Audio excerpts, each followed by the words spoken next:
Hey folks, hey, we've been getting inquiries about our fence splicer and the splices, the Western Union Splice. They said the splice actually looks tight, but how strong is it? Well, let's find out.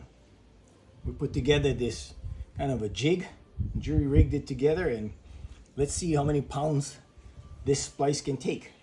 See if it comes apart or if the wire breaks first. Let's go ahead and start.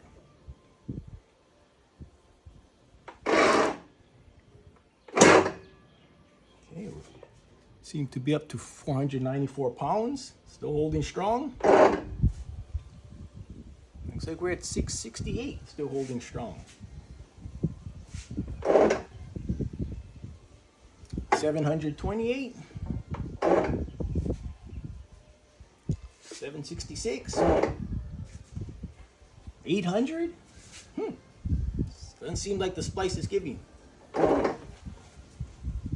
824,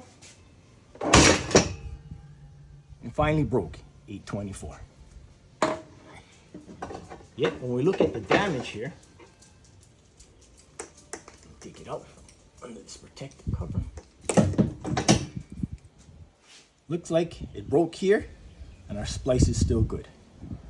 From the Waimea Tool Company, aloha.